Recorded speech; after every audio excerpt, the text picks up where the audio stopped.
La historia de México a veces se siente como una saga épica, ¿no? Totalmente. Y como en toda buena saga, hay momentos clave, puntos de inflexión que lo cambian todo. Hoy vamos a analizar a fondo una idea muy potente que, ha dominado la conversación en los últimos años. La historia de nuestro país contada no como una línea continua, sino a través de 4 grandes transformaciones. Y no es solo una lista de eventos. Para nada. Es una narrativa muy específica de lucha por la soberanía, la justicia y la libertad. Así es. Y nuestra misión hoy es desglosar esa narrativa, no solo para entenderla, sino para deconstruirla un poco. Claro. O sea, ¿de dónde viene este concepto de una cuarta transformación? ¿Cómo se usa la historia de la independencia, la reforma, la revolución para justificar un proyecto político de ahora? Vamos a ver los principios, los programas sociales, la visión económica, la trilogía original. Claro, es como querer ver la última película de una saga sin haber visto las primeras. Exacto. Y en esta visión, cada transformación es la respuesta a una gran injusticia. A ver, empecemos con la primera. La primera transformación es la independencia, y lo que se subraya aquí no es solo la separación política de España. Lo interesante desde esta perspectiva es que desde el inicio, con figuras como Hidalgo y Morelos, el movimiento ya tenía un componente de justicia social. O sea, no era nada más un cambio de poder. De la esclavitud. La idea que se promueve es que no se buscaba solo ser independientes, sino ser más justos. Claro, no era un simple quítate tú para ponerme yo. Ahora, un historiador más crítico podría argumentar que este hilo conductor es una construcción política moderna. Digo, los proyectos de Hidalgo, Juárez y Zapata tenían sus contradicciones, ¿no? Muchísimas. Unirlos en una sola línea ideológica suena a una simplificación. Poderosa, sí, pero una simplificación al fin y al cabo. Totalmente. Y esa es la clave de una narrativa política efectiva. Simplificar para clarificar un mensaje. Y eso nos lleva a la segunda transformación, la reforma, con Benito Juárez como figura central. El benemérito, el mismísimo. Aquí el enfoque es la separación de la Iglesia y el Estado, y sobre todo la defensa de la soberanía frente a la invasión francesa. Se le llama la segunda independencia, como el momento en que los liberales le dijeron al mundo, México no es colonia de nadie. Precisamente. Y de ahí saltamos a la tercera, la Revolución Mexicana. El enemigo a vencer, la dictadura de Porfirio Díaz. Una era de enorme desigualdad. Brutal. Las consignas que todos conocemos, tierra y libertad y sufragio efectivo, no reelección. Es la lucha por la democracia y la justicia agraria. Ok, entonces tenemos independencia, reforma, revolución. A primera vista parecen luchas muy distintas. ¿Cuál es el pegamento que usa esta narrativa para unirlas en una sola historia coherente? El pegamento es esa idea de una lucha perpetua del pueblo bueno contra una élite opresora. ¿Siempre el mismo patrón? Siempre. Ya sea la corona española, el clero conservador o la dictadura porfirista, el patrón se repite. El protagonista siempre es el pueblo. El antagonista, la élite. Es una narrativa muy efectiva porque crea un linaje heroico directo, aunque, como bien dices, omite los complejos conflictos internos que hubo en cada uno de esos movimientos. Entendido. Se crea una línea directa de héroes y villanos. Y para que exista una cuarta transformación, tiene que haber un villano moderno, ¿cierto? Pues claro. Aquí es donde entra en escena un periodo de 36 años, 6 sexenios, desde Miguel de la Madrid hasta Peña Nieto, que esta narrativa bautiza como el periodo neoliberal. El gran antagonista de la historia reciente. Se le pinta como una era de corrupción, de privilegios para unos pocos y un aumento brutal de la desigualdad. Exacto. Se le caracteriza como el momento en que el gobierno dejó de servir al pueblo para servir a una pequeña oligarquía. Ahora, hay que decir la otra cara de la moneda. Por supuesto. Los defensores de ese periodo tienen una visión completamente distinta. Argumentarían que fue una modernización económica necesaria para México. El TLC-AN, la apertura de mercados. Claro, que se atrajo inversión y se sentaron las bases para la economía actual. La narrativa de la 4T lo presenta como un bloque monolítico de corrupción, mientras que otros lo ven como una era de claroscuros, con aciertos y errores. Ese contrapunto es fundamental. Entonces, ¿el punto de quiebre, según esta visión, es la elección de 2018? El momento en que el pueblo dijo basta. Pero lo interesante es que aquí la ruptura no es violenta. No hay armas. Es en las urnas.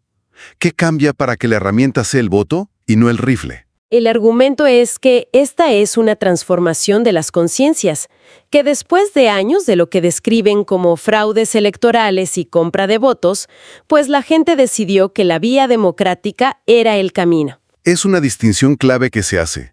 Clave. Es una revolución pacífica, lograda con la participación ciudadana masiva. Y a partir de ahí, la lógica que se propone es un cambio radical en el flujo del dinero.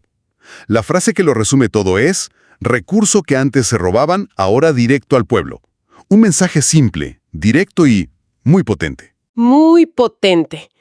Ok, la justificación histórica y el antagonista están claros. Pero una cosa es el discurso y otra el presupuesto. Todo esto suena, híjole, increíblemente caro. La pregunta que se cae de madura es: ¿cómo se financia este nivel de gasto social? ¿De dónde sale el dinero? Bueno, esa es la pregunta del millón, ¿no? La respuesta oficial se basa en dos pilares. El primero, que se repite como un mantra, es cero corrupción. Claro, la idea de que al eliminar el desvío de recursos, que según calculan era masivo, pues el dinero simplemente alcanza para más. Se complementa con una política de austeridad republicana, eliminando lo que consideran lujos y gastos superfluos en el gobierno. Suena bien en el papel, casi como una solución mágica. Pero a ver, ¿es realista pensar que solo tapando el hoyo de la corrupción se puede financiar un estado de bienestar tan amplio? Esa es la crítica principal a ese pilar. No hay otras fuentes de ingreso o recortes en otras áreas que no se mencionan tanto. Exacto. Es difícil cuantificar cuánto dinero se recupera realmente y si es suficiente. Por eso el segundo pilar es tan importante, un cambio en el modelo económico. Y aquí es donde se confrontan de lleno con la ortodoxia. A ver, ¿cómo? El ejemplo más claro es el salario mínimo. Durante décadas la idea era que no podía subir mucho porque generaría inflación, ¿te acuerdas? Sí, el eterno fantasma de la inflación. Pues en 2018 rondaba los 3,000 pesos mensuales. La proyección que se maneja es que para 2026 supere los 9,500. Espera. Esas cifras son impresionantes, pero chocan de frente con la teoría económica clásica que muchos defienden. Totalmente. ¿Cómo refuta esta narrativa el argumento de que un aumento tan drástico inevitablemente causa una inflación galopante o una fuga de capitales? Lo refuta con resultados. La contraparte argumenta: nos dijeron que habría inflación descontrolada, y la inflación, aunque ha subido globalmente, se ha mantenido bajo control en México. Cierto. Nos dijeron que se ahuyentaría la inversión. Y se responde presumiendo récords de inversión extranjera directa. Nos dijeron que el peso se devaluaría y lo que hemos visto es un superpeso que se ha fortalecido. El famoso superpeso. El resultado final que se presenta con estas cifras es contundente. Se afirma que 13.5 millones de mexicanos salieron de la pobreza. Pero aquí es donde el debate se pone bueno. ¿Qué dicen los críticos sobre esto? ¿Es realmente este modelo económico el que fortaleció al peso? ¿O hay otros factores en juego que se están ignorando en esta narrativa? Esa es la pregunta del millón, y la respuesta es compleja. Los críticos argumentan que el superpeso tiene mucho más que ver con factores externos. ¿Cómo cuáles? Por un lado, las altísimas tasas de interés del Banco de México, una de las más altas del mundo, que atraen capital especulativo. Dinero golondrino, como le dicen. Exacto. Y por otro, el fenómeno del nearshoring, empresas que se mudan de Asia a México para estar cerca de Estados Unidos. Argumentan que estos dos factores son los verdaderos motores, no la política interna. O sea que no es una foto en blanco y negro. Para nada.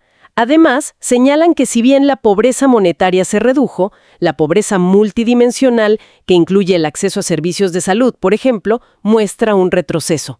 Es una imagen mucho más matizada que la que presentan las cifras oficiales. Vaya, eso cambia bastante la perspectiva.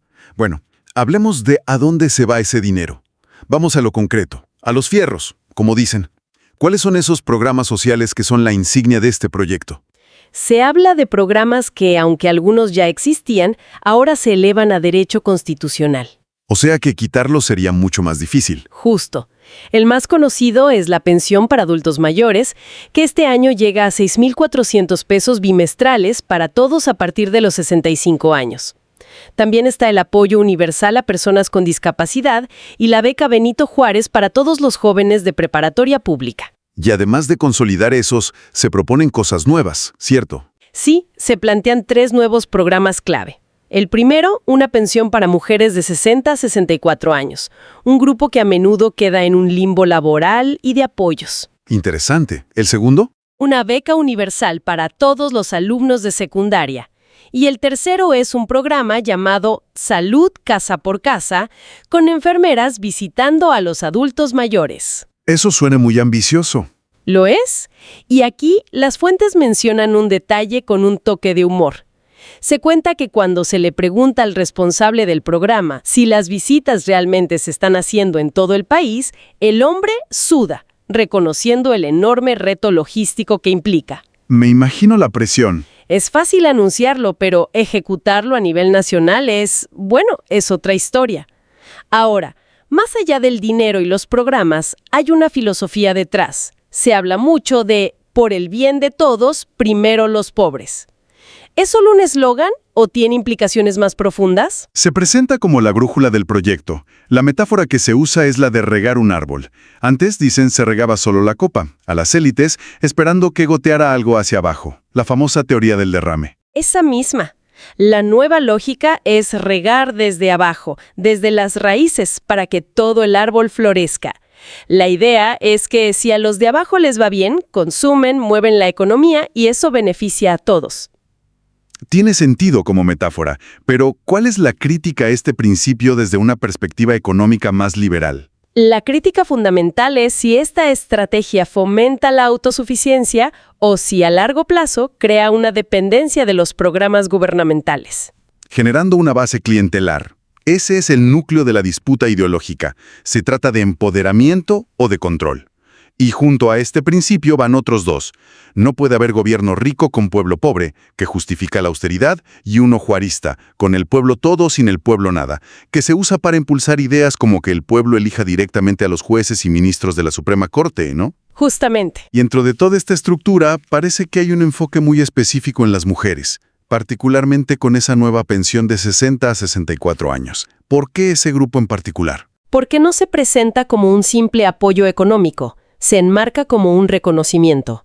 ¿Un reconocimiento a qué? A toda una vida de trabajo que, históricamente, no ha sido remunerado ni valorado. El trabajo del hogar, el cuidado de los hijos, de los enfermos, y en las fuentes se menciona que también cuidan a los maridos y que cuando se dice esto, los varones se ríen, o sea que es cierto. Exacto. Es un gancho emocional muy directo, ¿no? Apela a una realidad que muchísimas familias viven a diario. Un poco de doble sentido que busca la complicidad de la audiencia. Busca una conexión emocional total. Se habla de un ciclo de cuidado que no termina. Porque cuando los hijos crecen, a menudo las abuelas terminan cuidando a los nietos. La pregunta que se lanza es, ¿quién reconoce todo ese trabajo? La pensión se posiciona como esa respuesta, como un gracias tangible por parte del Estado. Y se remata este punto con una anécdota muy reveladora. Se cuenta que un comediante, al ser preguntado sobre la llegada de una mujer a la presidencia, se burló diciendo: Ya llegó un ama de casa a Palacio Nacional. Es Homero, exacto. Y la respuesta que se describe es una reivindicación doble. Por un lado, A mucha honra soy ama de casa, nadie se burla de esa labor. Y por otro, la estocada final. Y por voluntad del pueblo de México, soy comandanta suprema de las Fuerzas Armadas. vaya, qué respuesta tan calculada. Es una forma muy directa de confrontar un prejuicio y convertirlo en un símbolo de poder. Se apropia del insulto y lo resignifica por completo. La yuxtaposición de ama de casa y comandanta suprema es potentísima. Es la clave del mensaje. La idea de que se puede ser ambas cosas, que una no devalúa a la otra y que ninguna es motivo de burla, sino de orgullo. Se presenta como una ruptura con años de discriminación y misoginia. Entonces, para ir cerrando, lo que hemos desglosado no es solo una narrativa, es un campo de batalla de ideas. Definitivamente. Por un lado, una visión que se ve a sí misma como la culminación heroica de las grandes luchas históricas de México. Por otro, una visión crítica que cuestiona tanto esa interpretación selectiva de la historia como los resultados económicos reales, sugiriendo que hay otros factores en juego. Precisamente. Y al ponerse en la misma liga que Hidalgo, Juárez y Zapata, la vara queda increíblemente alta. La gran pregunta que esta visión deja en el aire no es solo si el proyecto es popular hoy. Sino si realmente está a la altura de ese legado. Exacto, de ese legado monumental que reclama para sí. El juicio sobre si se logra o no, por supuesto, pertenecerá a la historia. Y aquí les dejamos un pensamiento provocador. Si las primeras 3 transformaciones fueron la respuesta a las grandes injusticias de su tiempo, el colonialismo, el conservadurismo y la dictadura, la pregunta que queda flotando es, ¿cuáles son las injusticias de nuestra época? Buena pregunta. La violencia, la crisis ambiental, la desigualdad digital. ¿Cuáles de estas podrían estar gestando una eventual quinta transformación? Es una excelente pregunta para reflexionar. Nos fascina leer lo que piensan. ¿Qué les pareció este análisis de la historia y el presente de México? ¿Creen que la historia de un país se define por estos grandes momentos de ruptura o es más bien un proceso lento y continuo? Dejen su opinión en los comentarios. Si este análisis les aportó valor, no olviden suscribirse al canal, darle like y compartirlo. Su apoyo es clave para que podamos seguir profundizando en estos temas. Hasta la próxima.